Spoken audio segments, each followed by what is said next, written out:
boxing skills are sublime. No doubt he's pound for pound one of the best on the planet Earth. Crawford is the real deal. Terence Bud Crawford can't beat no Canelo Alvarez. I beg to differ. He gonna smash Canelo Alvarez, man. I'm telling y'all right now. Honestly, like, as of right now, I think Bud to beat Canelo. It's not gonna switch. There's nothing that's gonna change what I feel.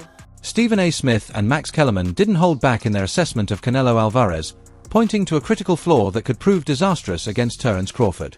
In their view, Canelo isn't quite the all-time great many fans make him out to be, especially when measured against Crawford's mastery.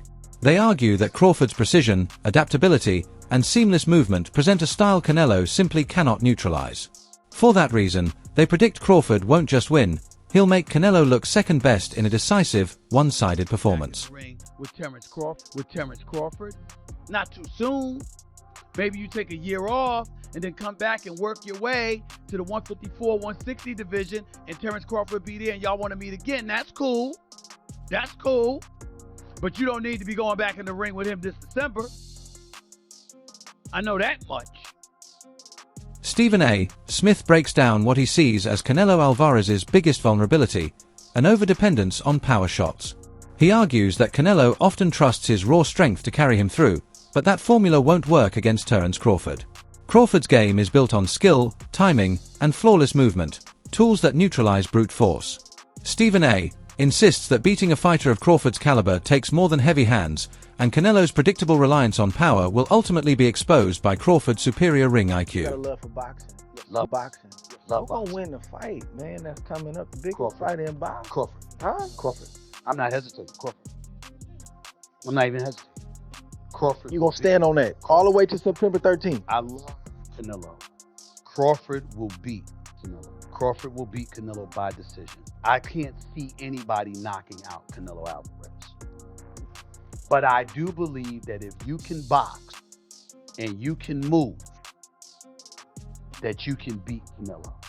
You can outpoint him. That's right. When I think about Canelo, one of the things that I don't like about Canelo, despite his greatness, his neck is wide as Broadway for crying out loud. Right. It's like almost every shot has to be a power shot. It's a power shot, yeah. That's not beating Crawford.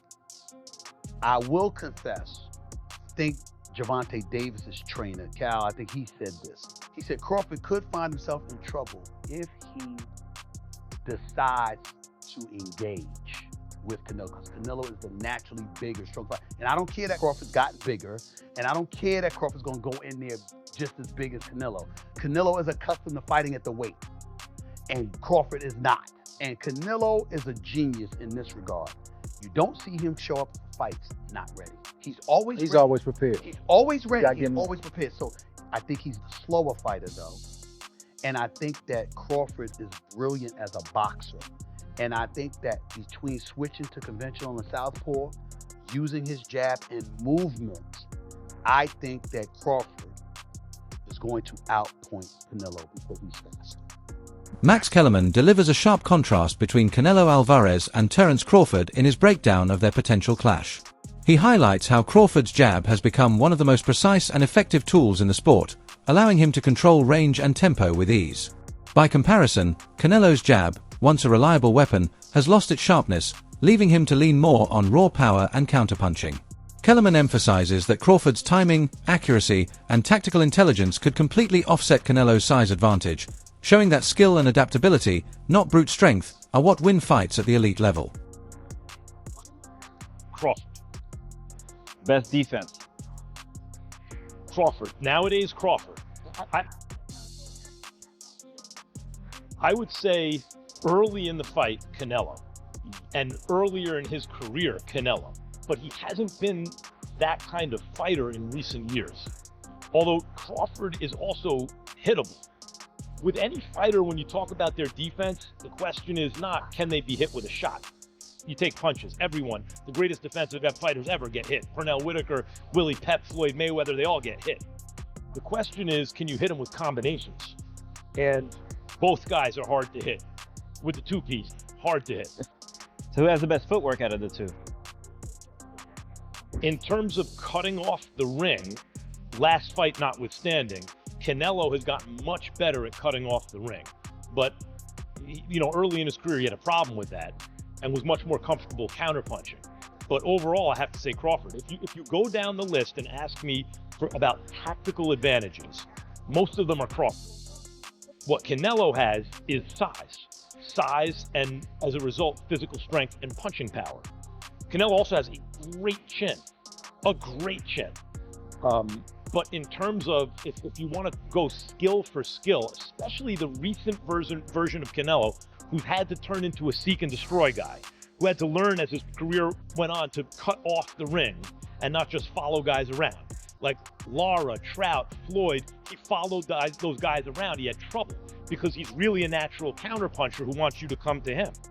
Timothy Bradley Jr. draws a striking parallel between the doubts Muhammad Ali once faced and the skepticism aimed at Terence Crawford today.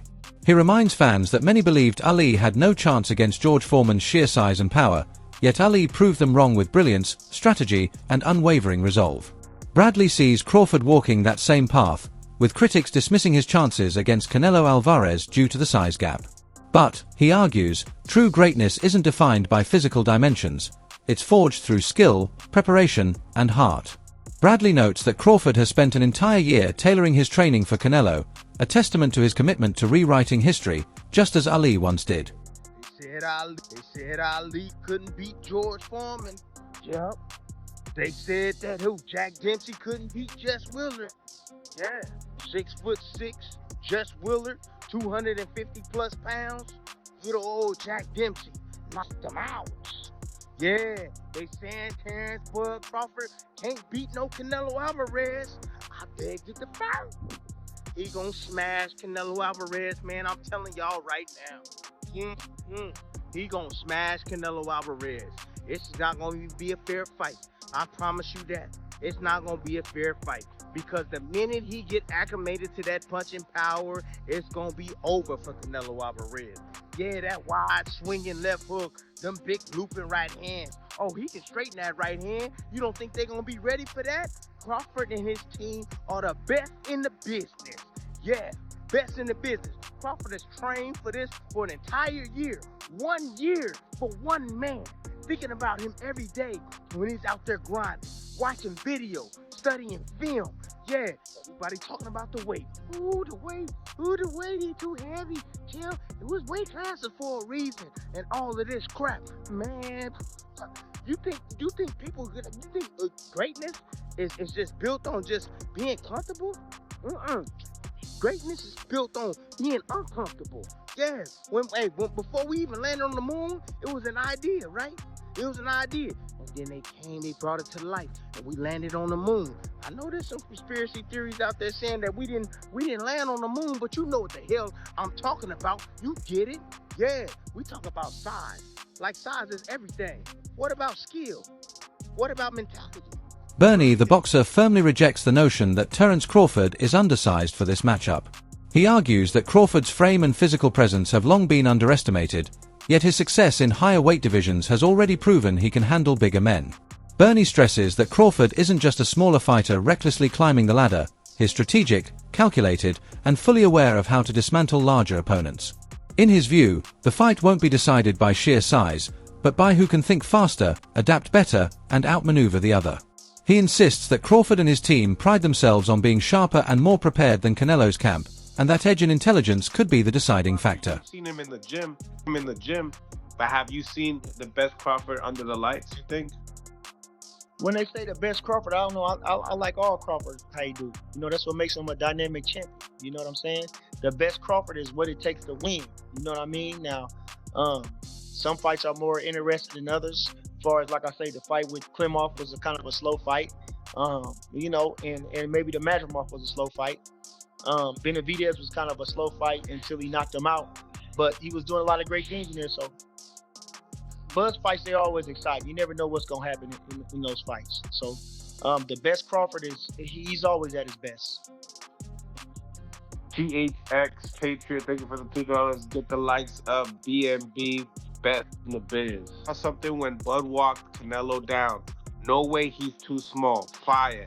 Let's go, Crawford. Exactly. Yeah, a lot of people do say that.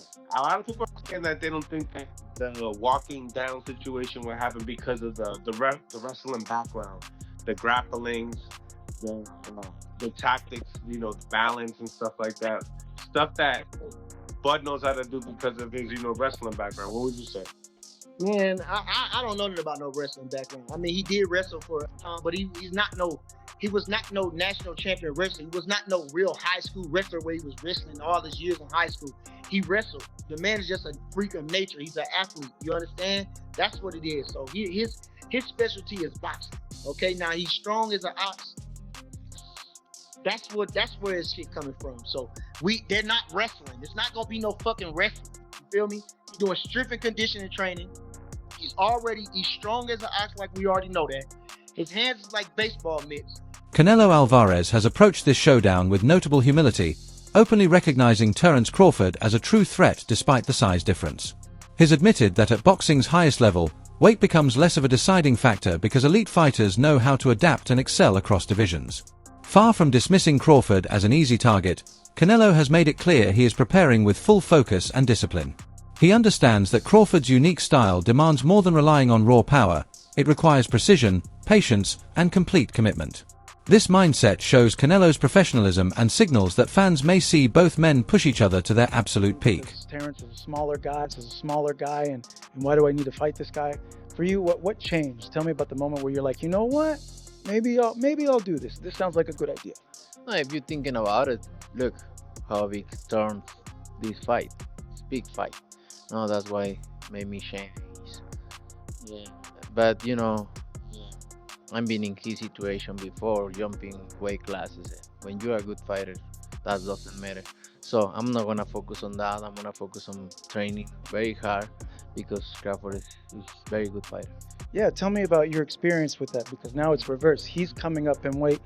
What could be dangerous? What aren't we seeing that maybe you see in this fight? No, everything. He's a good fighter. Obviously, I know that, and I need to be careful. I need to be careful in everything. So I see everything. Shakur Stevenson has voiced unwavering belief in Terence Crawford's ability to beat Canelo Alvarez, drawing from what is personally seen in training camps. He reveals that Crawford has been sparring against opponents as big, or even bigger, than Canelo and dominating them. Stevenson points out that while Canelo's chin has long been one of his greatest strengths, it won't save him if Crawford is landing clean, precise shots all night. At the elite level, Stevenson argues, the fight isn't about how much punishment you can take, it's about avoiding those shots in the first place. With Crawford's pinpoint accuracy and ring IQ, Stevenson is convinced he has every tool necessary to overcome both Canelo's size and durability. Honestly, as of right now, I think Bud to beat Canelo. It's not gonna switch. There's nothing that's gonna change what I feel. You've been feeling like that since day one. I think, but now nobody never thought about that fight like that, because when you were saying nobody was thinking about that fight because now they thought I was crazy. Yeah, I was crazy. I still think it's crazy though. For me, I still think it's crazy. But like you said, I'm not in the gym. You have to see him, man. The people he spars, everybody that Bud Crawford spars, is the same size as Canelo. Like all these guys that he's sparring is bigger guys. He don't even he do spar with people his size sometimes, and sometimes he getting it with me. That's strictly for skill. That's strictly keep his skills, his hand speed, the IQ level up. But the people that Bud Crawford spars is big ass dudes, and I'm watching what he can do in the ring and sparring. It's nothing that's gonna change come fight night. And I hear y'all say that the 16s and the 8s is different. I agree, but y'all gotta realize Bud got on 8s too. And the chin also. Like Canelo Alvarez got them chins, man. Bud got on 8 ounces too. And you can have all the chin in the world. I don't give a fuck who the fuck you is. If you get punched by the right motherfucker, you gonna feel that shit. But that's the thing. He got punched by the right motherfuckers in Triple G and Kobe. Okay, and you don't know if Bud gonna crack him with a cleaner